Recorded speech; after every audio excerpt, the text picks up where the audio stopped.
Good evening and welcome to the May 6th meeting of the Glenville Town Board. Please rise for the invocation and pledge of allegiance.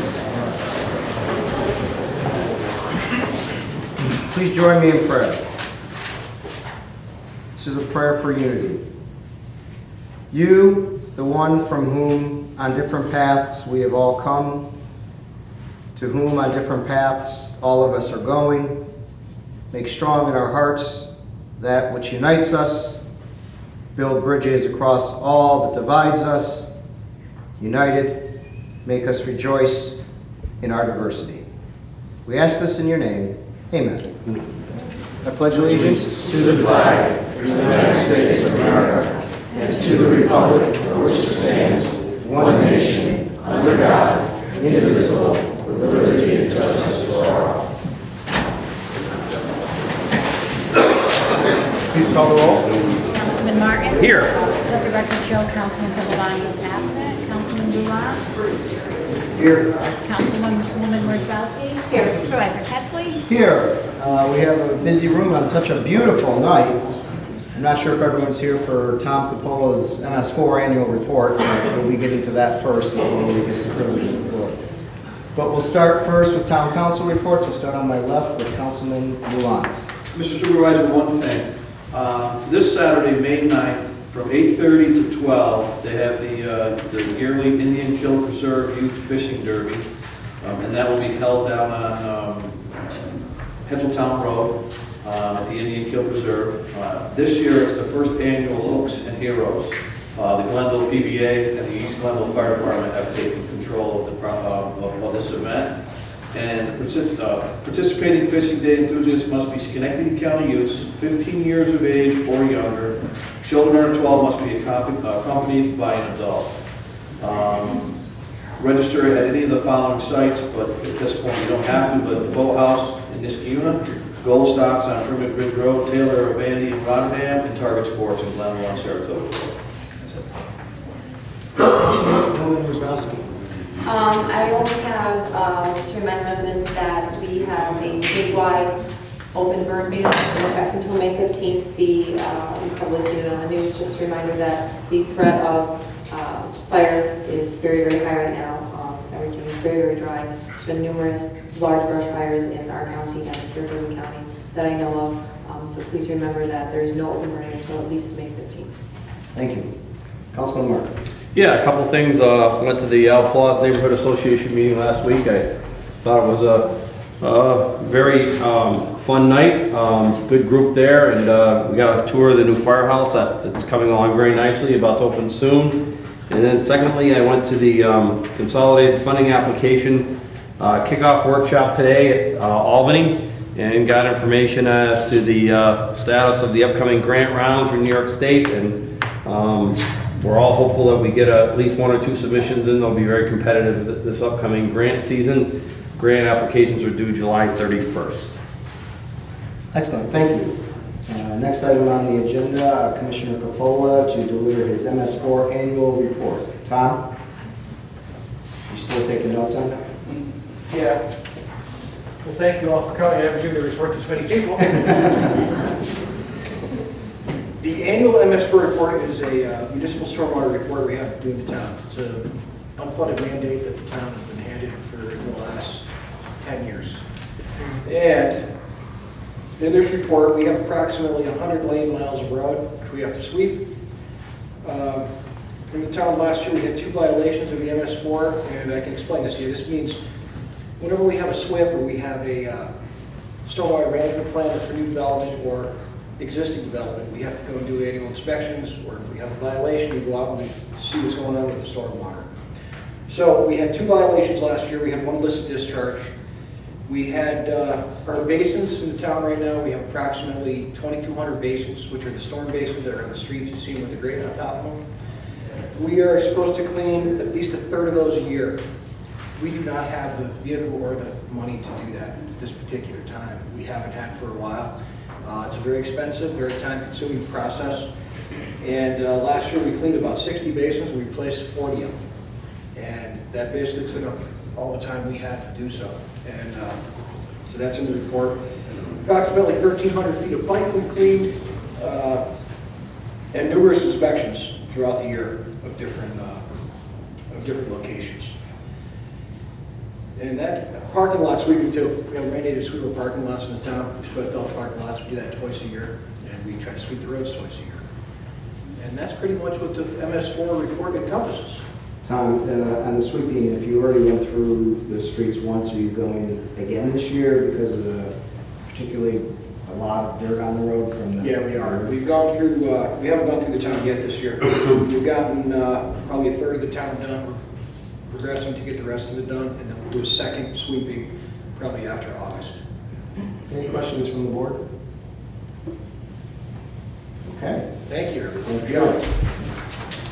We'll move into item number 6, which is privilege of the floor. We have one person signed up. If we'll call that person up momentarily. If anyone wishes to be heard at privilege of the floor and have not had a chance to sign up, you can raise your hand. We'll ask you to come to the podium, state your name and address for the record, and then address the board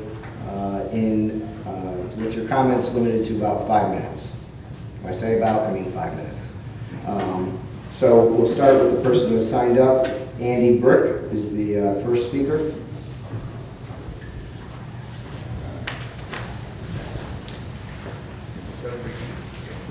Good evening, Supervisor, council members. Thank you for the opportunity. My name is Andy Brick. I'm an attorney from Albany. I have been retained by a large number of property owners in the West Glenville area to assist them in dealing with a proposed application on Weatherwax Road for the Ropes Course Adventure Park. If I could just briefly ask everybody who's in the group to raise their hands so you can see that a lot of them are here this evening with me to show support. We recognize it's a pending application before the planning board, but we're here tonight to ask something different for your consideration.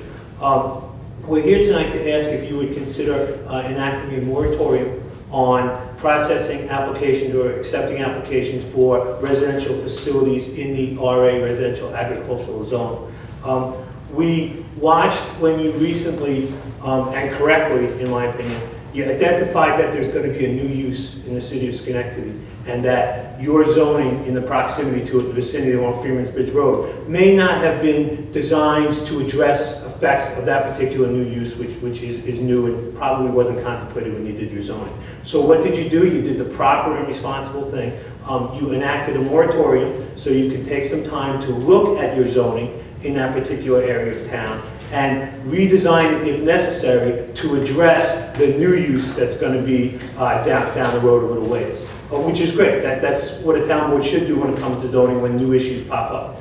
We would submit that the facts in West Glenville are very analogous. The Ropes Course Park that is being proposed, we don't believe is something that was ever contemplated when the RA zone was drafted or the definition of a residential facility was crafted back when it was crafted. These things didn't exist back then. They're new. Even the applicant has admitted at meetings that it's a new phenomenon to this country. So what we're requesting is, much like what you did on Freeman's Bridge Road, because there is a new use that is possible, that you enact a moratorium to take some time to look at the current zoning to see if that use is something that you would want in that area, and if so, if it's properly regulated, and if there are sufficient standards and regulations in your zoning code and in your definitions to allow the planning board to properly analyze an application for that particular type of use. We also think this is a great time to consider a moratorium for residential facilities in the RA because you are actively working on updating your comprehensive plan, which is a great thing. We would suggest that now is the time to place the moratorium on applications and pending applications for residential facilities. Let the comprehensive plan committee take a look at it and become part of that process. And then you'll be able to ascertain whether or not this new use, what the impacts would be to my clients, and whether or not some zoning tweaks and changes need to be made. With that being said, I'm speaking on behalf of everybody tonight. We know you have a long agenda. We appreciate the MS4 report. It's very well done. And if you don't have any questions for me, and if you don't mind, we'd like to excuse ourselves and go enjoy the nice weather. Sure. Mr. Brick, I just want to say, and this isn't a question and answer format, so I'd like an opportunity to have you maybe come in and sit with our planner, myself perhaps, our liaison, and maybe talk about this because I just want to make sure I understand it correctly that you're asking for a moratorium on residential Recreation. Recreational facilities is a defined use allowed by conditional use permit in the RA zone. residential You said residential. and- Yeah. I apologize. No, it's a recreational facility Okay. use in I was the confused. residential agricultural zone. I'm sorry. All right. But I do think it's warrant for us to maybe sit down and talk and then maybe have a conversation with our planner and obviously the other boards involved. And, you know, our silence here isn't that we're ignoring the request. Understood. But if you leave your contact information. We've got it. We got it? Yeah. Our attorney has it. So Mike we'll knows how to get contact hold you of me. and we'll talk more on this. And knowing you have a busy schedule, as does your staff, I will make myself available to your schedule, so just let me know. Thank I you. appreciate this opportunity. Thank you. Thank you. Thank you. Anyone else wish to be heard? That privilege of the floor. Raise your hand. Anyone else? Going once?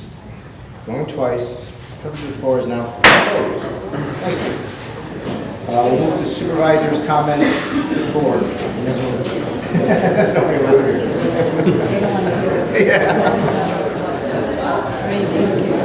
This is good stuff. You sure you want to leave? They stay for Tom's report, but not mine. We'll give them a minute to file out.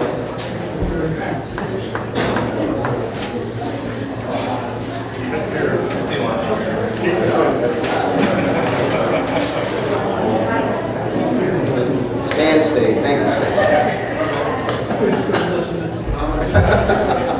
We're gonna vote yet.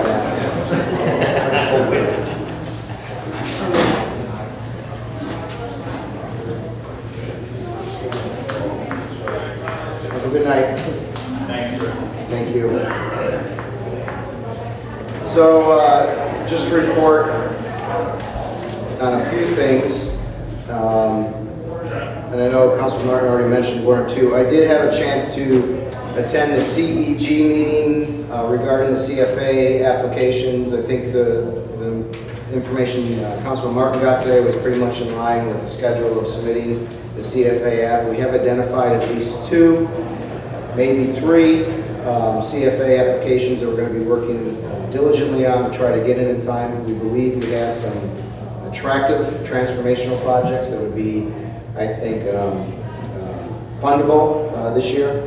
But we'll be working as we go forward on that, and we'll be engaging in the process much closer than we were in previous years, meaning we'll be reaching out to CFA members and members of the state agencies to talk about our project and to try to get it refined in time for the application.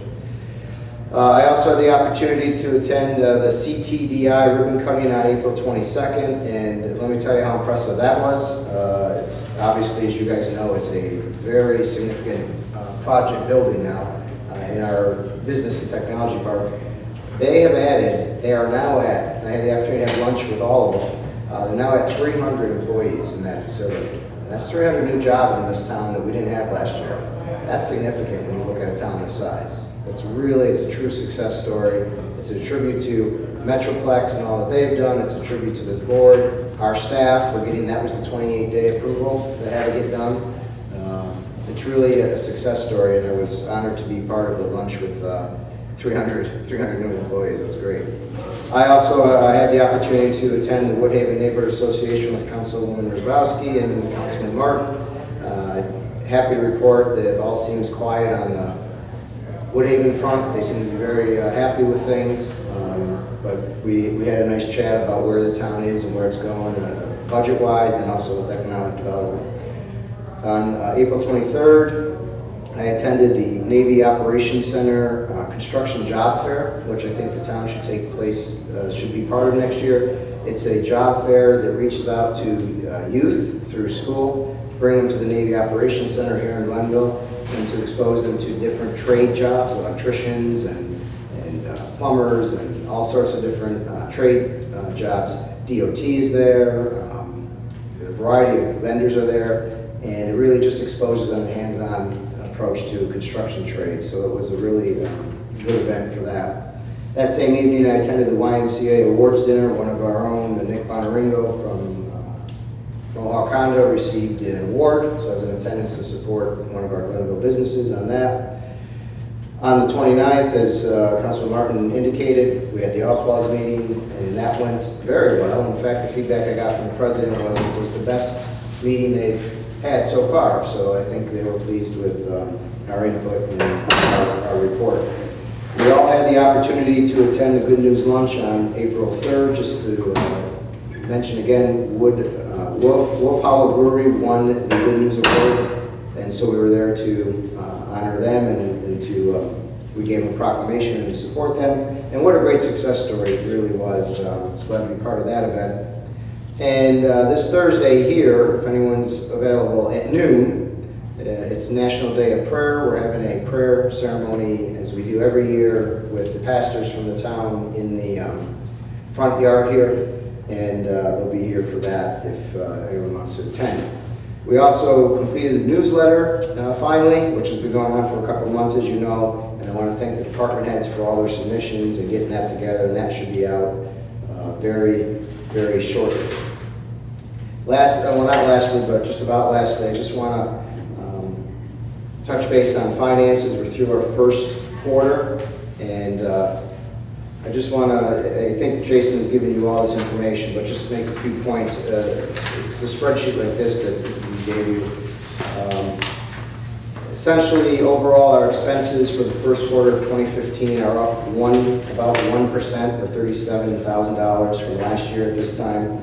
These adjustments are due to timing changes in the payment of workers' comp, property and liability insurance, and some debt issues.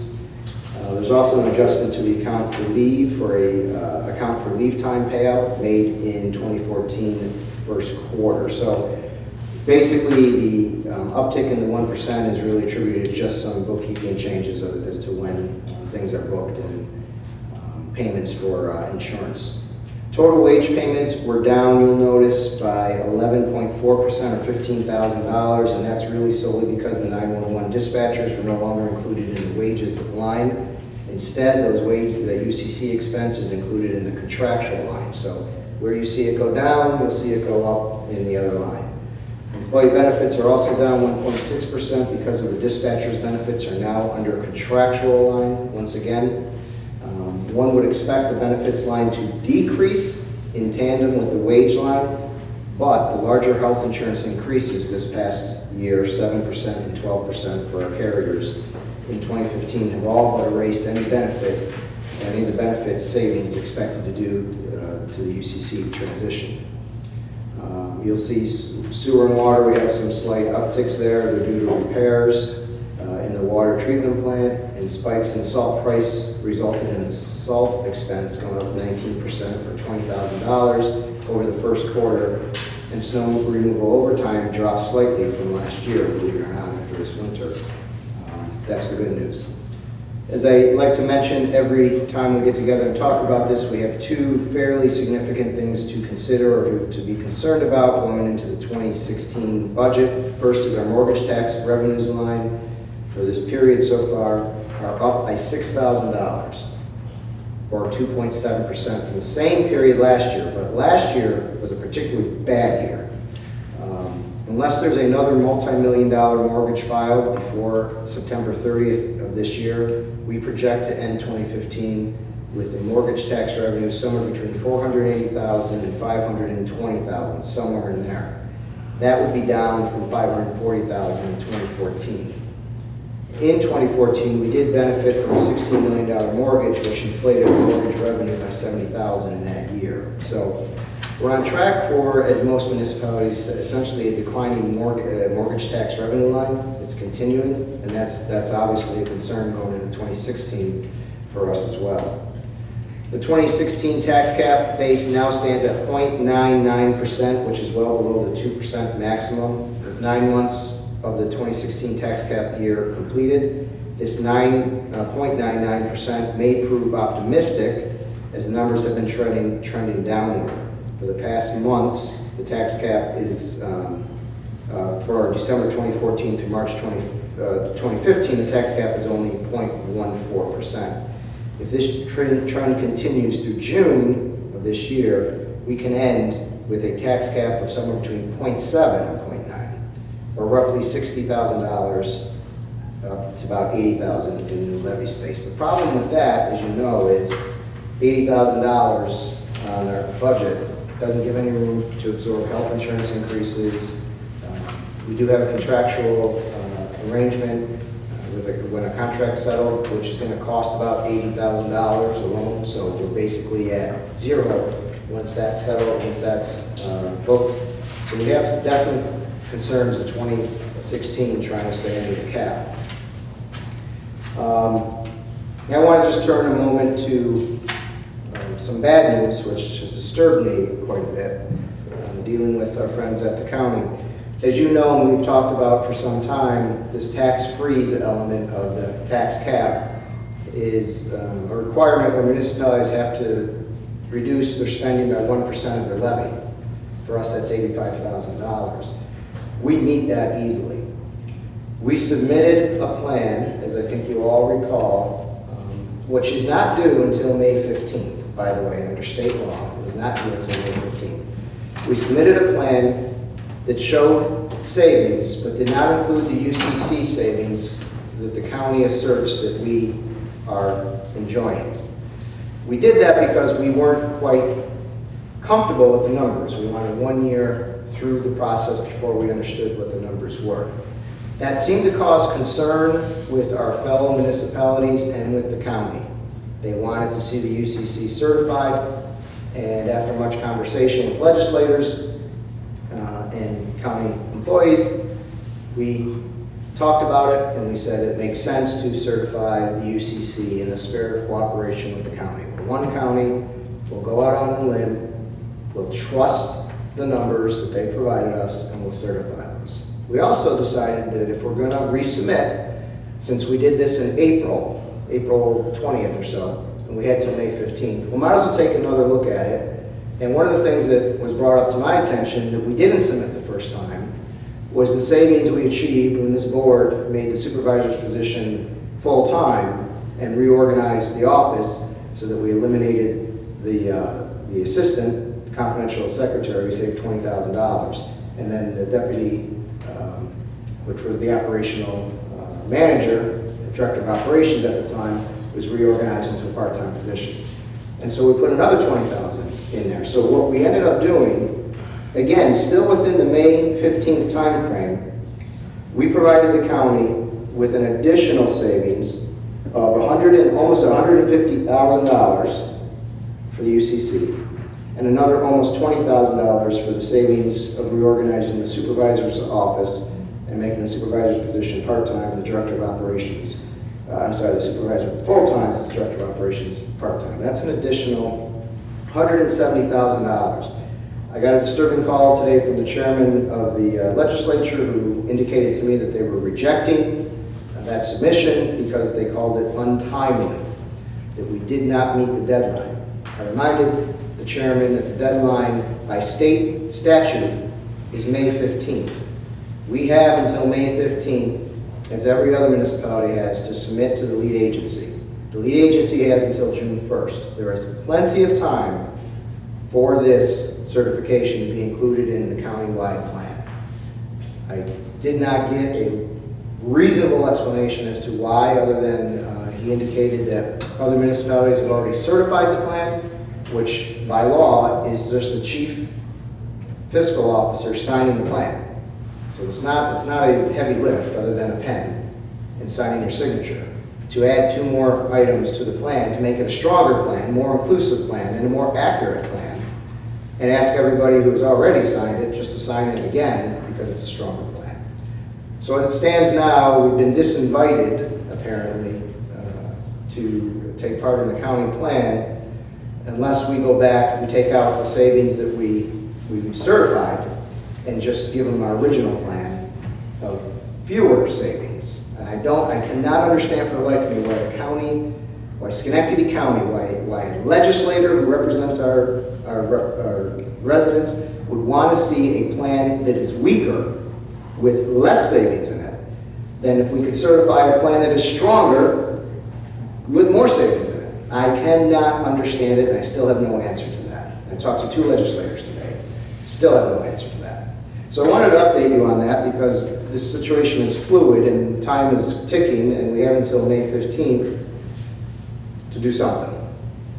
And we're going to have to decide how we're going to move forward. So with that, are there any questions or comments for me? Well, I want to express extreme disappointment again over our friends at the county. And without lack of a reasonable explanation, we're left to project. And I'm going to be blunt. In my opinion, I think this is coming down again to nasty partisan politics.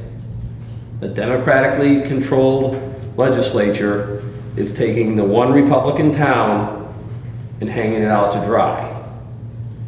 And I hope I'm wrong, but we'll see come next election season if this is not an election issue now, that we're going to be accused of being the only municipality who didn't participate in a countywide plan. I hope I'm wrong, but we'll see. Thank you, I concur with your words. Anyone else? I'd just like to go on record saying I'm extremely disturbed by the fact that the county is refusing to allow us to participate in a plan that would benefit the residents that elected them to represent them and to save them money and to find ways for them to efficiently run their government. I'm actually kind of appalled and I'm really insulted. An arbitrary deadline has been imposed on us. How they can refuse to allow us to participate, I'm flabbergasted. I feel as though that's not being a good neighbor. I don't understand how the legislators from Scotia Glenville can not stand up for our residents and say, no, this is the right thing to do. I sincerely hope that Councilman Martin is wrong. I sincerely hope that the residents in this town are not being subjected to political games and shenanigans at the expense of the residents in this town. If that's what's going on, November's coming. Well, like I said, we're left with no other alternative than to project, what the explanation is. But in keeping a brief tally, the Glendale Nursing Home gets open, we're not invited, we're the host community. A solar panel field is constructed in our community, and again, the residents aren't afforded the courtesy of a preliminary review of that project before it's installed during its conception. And now this. I mean, it just keeps adding up. Particularly, what's bizarre, as the councilwoman said, is that, well, you can participate if you certify fewer savings than what you actually have. I just don't understand that argument. You can certify at a lower level, but you can't certify the UCC savings or the supervisor's And there's always savings. the potential that there could be something wrong in the county submission that, there's a backstop here now if there's extra savings included in that plan. Right, So you make the threshold. absolutely. Councilor. Mr. Supervisor, well aware why. If you took your supervisor savings out, then they wouldn't have their bullet point come November for a mailer that the supervisor going full-time increased payroll when actually we save money. This is the same old hat. I think the residents in Glenville are much smarter than that, and Jim, unfortunately, I think you're spot on. That's exactly what it is, and it's unfortunate that it has to be this way, but we're big boys, we'll deal with it. And girls. And girls. Well, I'm first and foremost concerned that, the residents, are not being well served here. I mean, there's this whole system is to provide tax savings back to the residents. That's the number one issue when you ever go out and talk to anybody at any point, in the year. And to play politics with this very important fundamental issue is just, it's just terrible. It's embarrassing. It's embarrassing. I'm embarrassed with that. I really am. It's ridiculous. I have no words. I really don't. Everybody all set? No, but. For now. Thank you.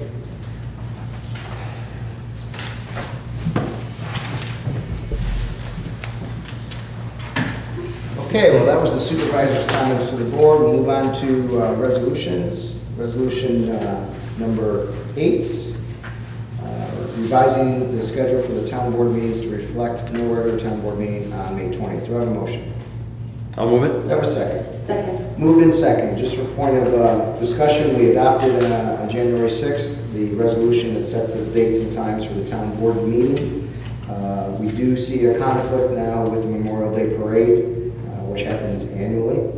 And in order to take part in a community event, the town board wishes to revise the schedule for the town board meetings to reflect there'll be no meeting on May 20th, but rather we will reschedule that for May 27th. Any questions or comments? Seeing none, please record the vote. Councilman Martin? Yes. Councilman Bullock? Yes. Councilwoman Worzbowski? Yes. Supervisor Kettsley? Yes, resolution passes. Next, resolution 9, affirming the secret type 2 determination for a project, sewer project. Do I have a motion? I'll move Do it. I have a second? Second. Moved in second. Any discussion? Yes, Mr. Supervisor, this is in regards to a secret determination on a grant that, as a matter of the next resolution, the town received to undertake an update of our MS4 mapping for the sewer shed across the town. This maps the urbanized areas, the points of outfall, those types of things like was addressed by the highway superintendent during his report. This is a secret determination relating to that grant. Any questions or comments? Seeing none, please record the vote. Councilman Martin? Yes. Councilman Bullock? Yes. Councilwoman Worzbowski? Yes. Supervisor Kettsley? Yes, resolution passes. Next resolution, resolution 10, authorizing a representative for the town's water quality improvement program. Do I have a motion? I'll move it. Do I have a second? Second. Moved in second. Do I have discussion? Yes, Mr. Supervisor, this is in regards to the prior resolution concerning the Type 2 designation or seeker. This is a resolution that names you as the representative for our updating of our mapping relating to the sewer shed and the stormwater outfall points, and the town has a grant to undertake this work, and you're designated now the chief representative. It's a lot of responsibility that comes with it. Any questions or comments? Seeing none, please record the vote. Councilman Martin? Yes. Councilman Bullock? Yes. Councilwoman Worzbowski? Yes. Supervisor Kettsley? Yes, resolution passes. Next, resolution 11. No. Yes, 11, affirming the secret type 2 determination for the town's water quality improvement. Do I have a motion? I'll move it. Do I have a second? Second. Moved in second. Any discussion? Yes, Mr. Supervisor, this is, again, a Type 2 secret determination on yet another grant that was awarded to the town for studying the feasibility of running the sewer up Route 50. This is not a study of the actual action of doing that. It's just a secret determination of the actual action of doing that. It's just relating to the grant and undertaking the feasibility study itself. Excellent. Any questions or comments? Seeing none, please record the vote. Councilman Martin? Yes. Councilman Bullock? Yes. Councilwoman Worzbowski? Yes. Supervisor Kettsley? Yes, resolution passes. Next, resolution 12, authorizing the town clerk to issue a permit for an outdoor amusement entertainment event. Do I have a motion? So Do moved. I have a second? Second. Moved in second. Any discussion? Mr. Supervisor, this is an application for the code of the town of Glenville for Dragons Alive Inc. of Albany. They've applied for a permit to conduct an outdoor amusement entertainment event at the Mohawk Valley Marina, 47 Mohawk Ave in Elclas, to raise money for the Regional Food Bank on Saturday, July 18th, 2015, from 8 a.m. to 3 p.m.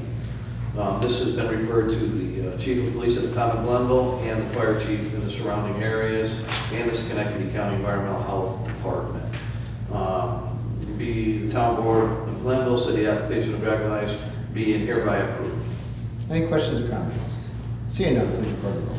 Councilman Martin? Yes. Councilman Bullock? Yes. Councilwoman Worzbowski? Yes. Supervisor Kettsley? Yes, resolution passes. Next, resolution 13, scheduling a public hearing for Wednesday, May 27th to consider a variety of local laws regarding various amendments. Do I have a motion? I'll move it. Do I have a second? Second. Moved in second. Any discussion? Yes, Mr. Supervisor, we have now been, we as a board have been discussing and looking at the idea of potentially 3 changes to our zoning code. One to the, and these are in the professional residential zoning district.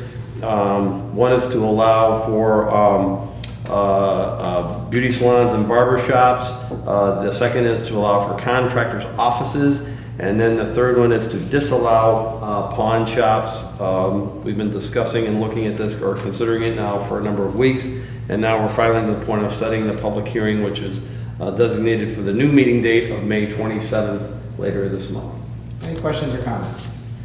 Seeing none, please record the vote. Councilman Martin? Yes. Councilman Ruan? Yes. Councilwoman Wozzachowski? Yes. Supervisor Ketzler? Yes, resolution passes. Next resolution, Resolution 14, authorizing the appointment of seasonal employees. Do I have a motion? So Do moved. I have a second? Second. Moved and second. Any discussion?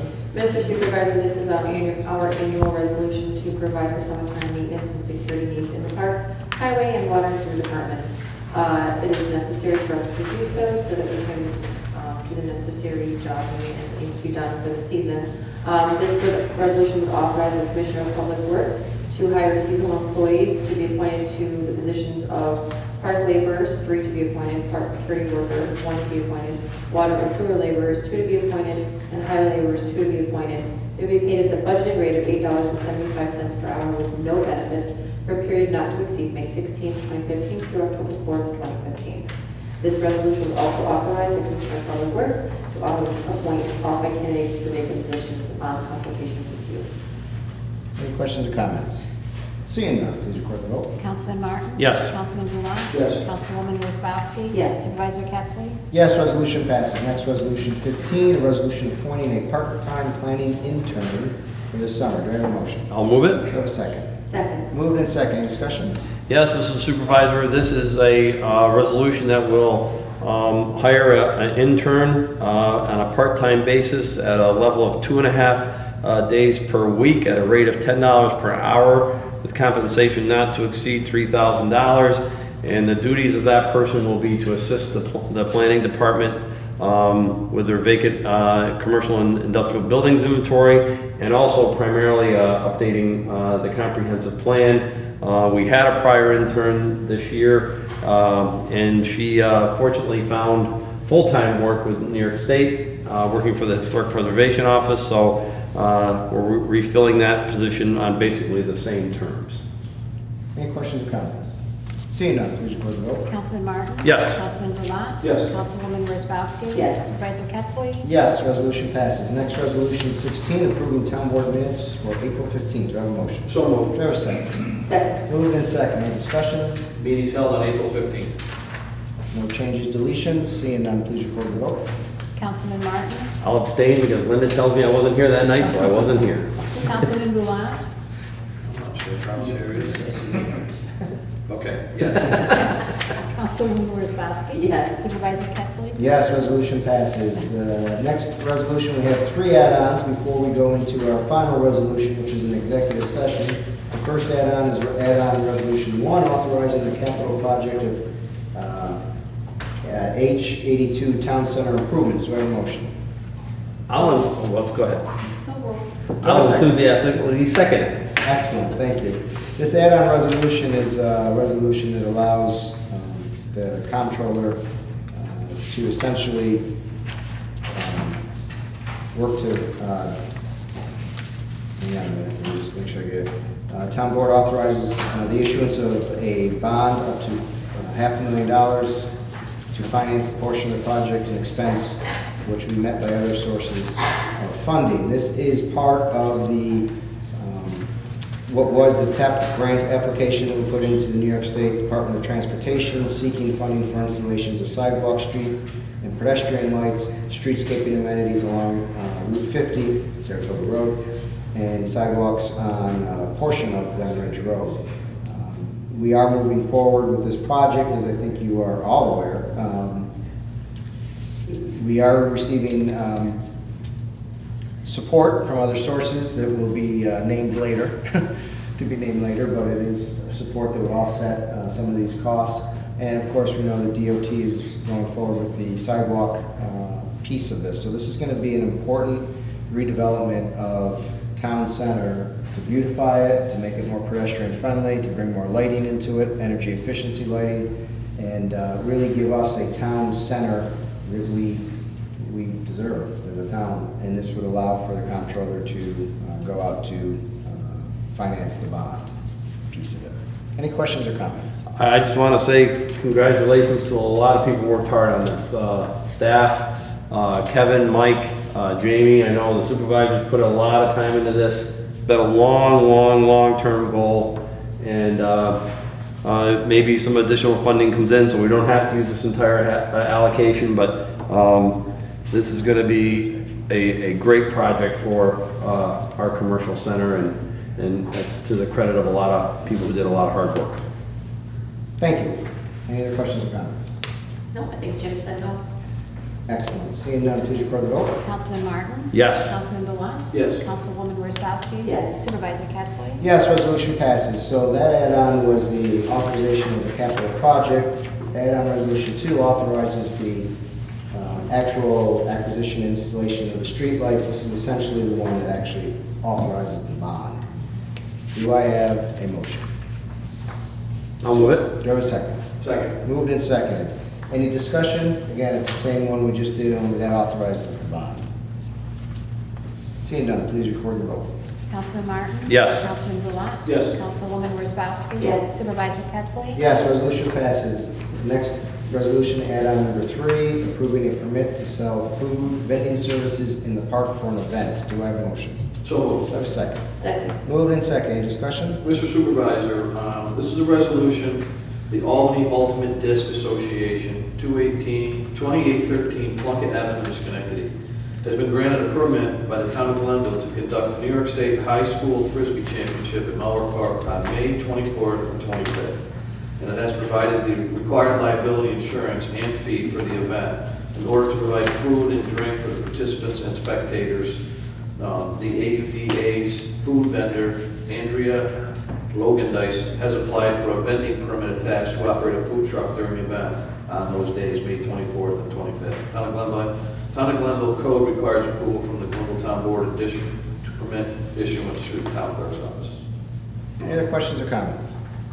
Seeing none, please record the vote. Councilman Martin? Yes. Councilman Delotte? Yes. Councilwoman Wozzachowski? Yes. Supervisor Kettsley? Yes, resolution passes. Before we go into our final resolution, which is resolution 17, it's an executive session. We're going to go in the other room and talk. The executive session will be to discuss the latest Highway Association proposal, so it's a labor issue. We do not anticipate coming back out here, so I wouldn't suggest you stay. But before we take up that resolution, we'll do new business, since we won't come back out and have a chance to do new business. So I'll start on my left with Councilman Luba. Nothing new. Councilwoman Wozzachowski.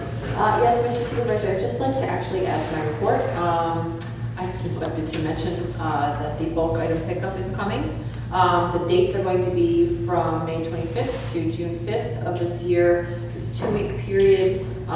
Please see the Town of Glenville's website, www.townofglenville.org, for the approved items that can be placed at the curb. We would ask residents to please refrain from putting items out too soon.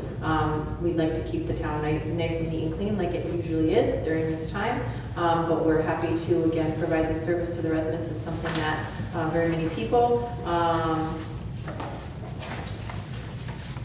like to enjoy. Hold on. Oh, the pile size. You have the pile, size of the pile. The Late breaking dimensions would news. be 4 feet by 8 feet by 4 feet. If we could ask you to please contain it to that size, we would really appreciate it. The thing is it helps keeps costs down when, when we try to work with the recycler that comes in. It's a service that's important to us to provide to the residents, but just ask for a little bit of cooperation so that we can continue to do so. And I don't think electronics are included in that either, right? No, No. there's a whole list of things. Yep. There's a whole list of appropriate and inappropriate things, and you can see the town's website or come to town hall and obtain that list. But importantly, the vendor imposed that size restriction, not the town. Right. Councilman Martin? No, nothing new. Nothing. Okay, well, I have nothing new either. So we'll take up item number 17, a resolution authorizing the town board to enter into an executive session to discuss the latest Highway Association proposal. Do I have a motion? So moved. Do I have a second? Second. Moved in second. Any discussion? Seeing none, please record the vote.